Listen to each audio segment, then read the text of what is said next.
bertemu dengan seorang ustadz, kemudian ustadz itu bilang begini.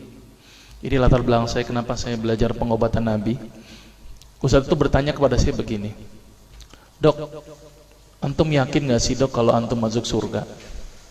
Kira-kira kalau ditanya seperti itu, Bapak jawabnya gimana Pak? Yakin gak sih Pak masuk surga? Insya Allah pasti ya. Saya jawabnya pada waktu itu apa? Yakin Ustaz, saya masuk surga karena Allah menurut prasangka hambanya. Tapi Ustaz itu bilangnya lain.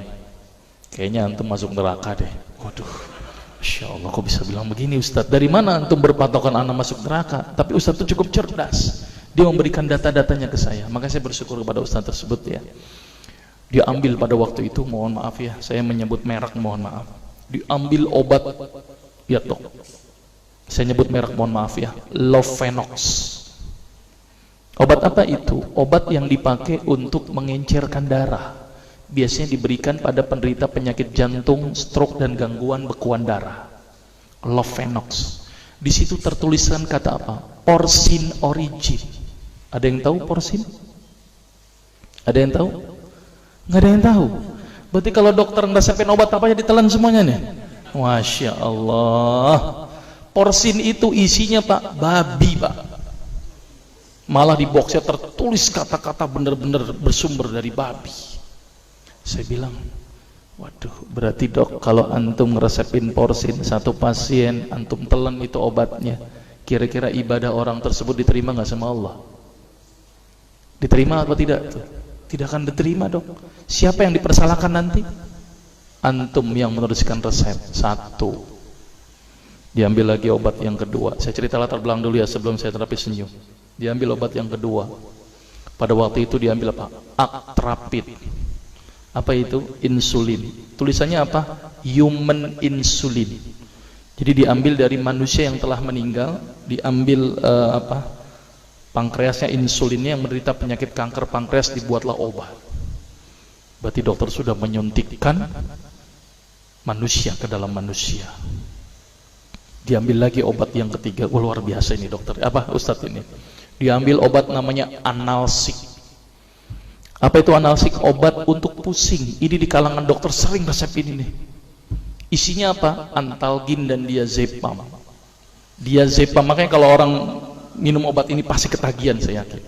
Kalau minum obat warung nggak ngefek ini. Karena kenapa? Karena mengandung diazepam. Diazepam itu apa? Narkoba Pak. Bikin kita teler. Maka itu cara nyari uang paling gampang, kasih aja resepin analsik, pasti balik lagi dia.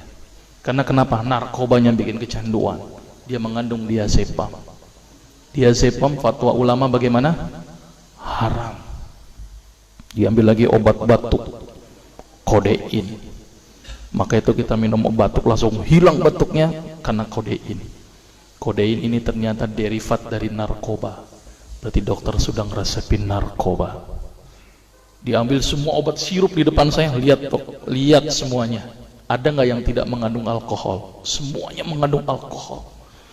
Sampai saya pikir, Masya Allah, berapa ribu pasien yang telah saya resepkan obat-obatan haram tersebut. Ini yang menjadi kegelisahan saya Pak. Maka itu saya beda haluan, kemudian belajar hadis, walaupun gak lulus-lulus biarin, gak apa-apa. Terus kemudian saya melihat ada sesuatu yang salah. Kenapa? Karena agama Islam tidak dipelajari secara benar. Banyak umat Islam saat ini belajar akidah, belajar akhlak, belajar fikih. Tapi lihat, pernahkah umat Islam di sini belajar masalah kesehatan Islam? Sedikit sekali. Kajian-kajian tentang kedokteran Islam hampir tidak ada. Makanya tidak heran sekarang umat Islam yang notabene hebat menurut saya katanya, tapi ternyata banyak yang sakit karena dilupakan aspek ini. Mudah-mudahan ini menjadi awalan kita untuk mengkaji, karena kajian ini rutin Pak. Jadi saya mengisi kaji di beberapa kantor di Jakarta itu per kali pertemuan, per hadis. Dan itu berhubungan dengan masalah kesehatan semuanya.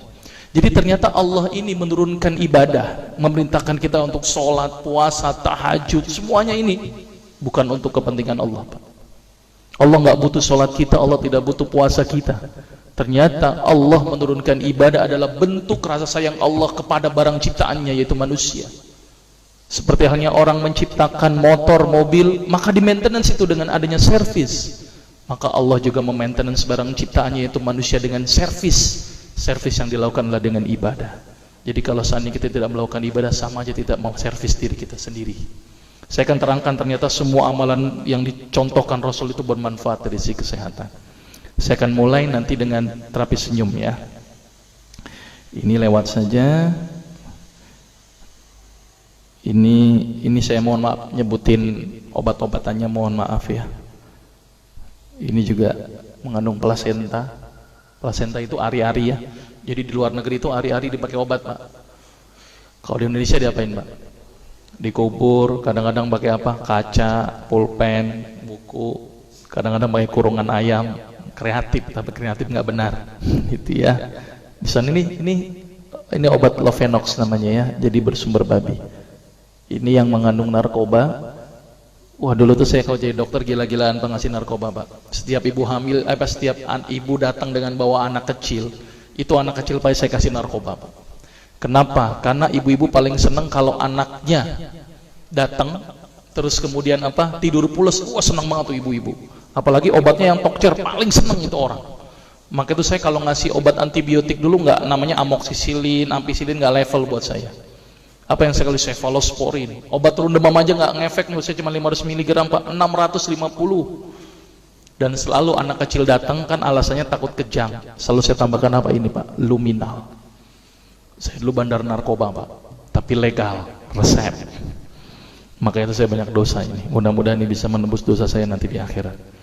Ya, ini insulin ya. Ini kosmetik yang